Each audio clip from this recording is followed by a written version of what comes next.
আজ শুক্রবার সকাল 10টা। যেহেতু আজকে শুক্রবার হাতে সময় ছিল, এজন্য চলে গেলাম বাজারে।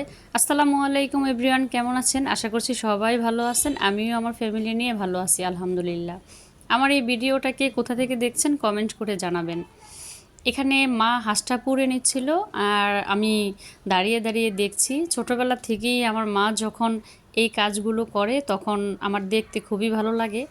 যখন কাটাকাটি করে তখন আমি সামনে বসে থেকে দেখি, আর যখন রান্না করে তখন সেই খাবারটাও খুব মজা করে খাই।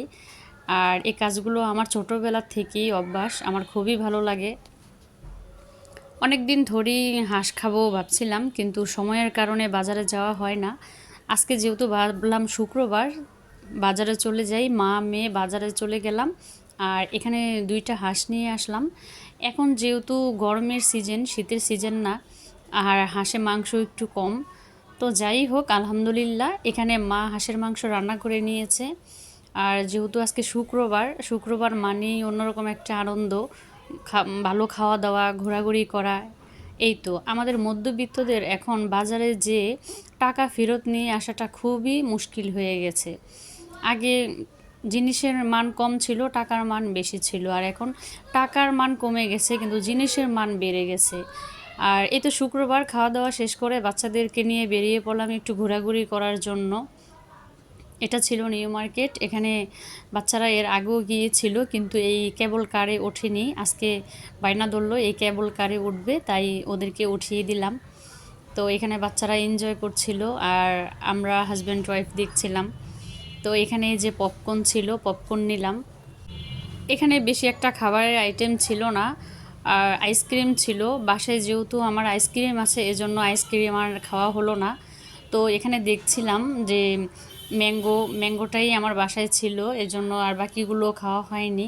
আমরা অন্যান্য কিছু খেয়েছি, কোল্ড ড্রিঙ্কস খেয়েছি, আর দেখা গেছে এখানে পপকর্ন নিয়েছিলাম, ওগুলোই খাওয়া হয়েছে। তো এখানে যে বাচ্চাদের খেলনাগুলো, এগুলো যারা ছোট তাদের জন্য। আর এখানে গেম ছিল, সেই গেমগুলো বাচ্চাদের দেই নেই। আর শুধু কেবল কারই উঠেছিল। আরেকটা প্রাইভেট ছিল, ওইটাতে এর আগে উঠেছে, এইবার বললাম আর উঠলো না। তো এখানে বাচ্চারা একটু খাওয়া দাওয়া ঘোরাঘুরি করছিল। আরেক জায়গায় গিয়েছিলাম সনি হলের ওখানে জনপ্রতি ঢুকতেই 500 টাকা লাগে। আমাদের মধ্যবিত্তদের 500 টাকা দিয়ে 6 জন ঢোকা পসিবল না। আমরা আয় বুঝে ব্যয় করি, সেখানে এতটা খরচ করা আমাদের পক্ষে সম্ভব না।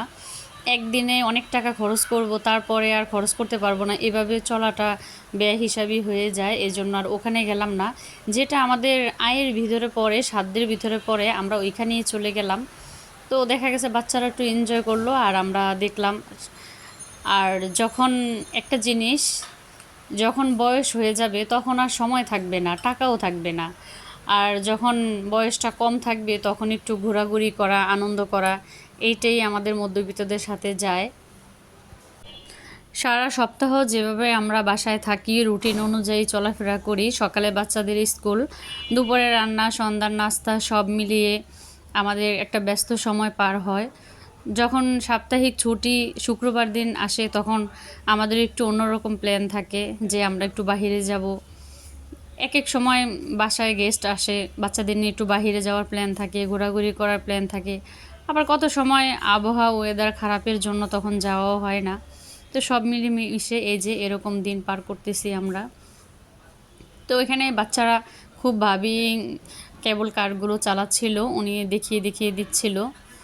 আর দেখা গেছে এখানে মোটামুটি আমাদের সাধ্যের ভিতরেই যায়, এজন্যই এখানে যাওয়া।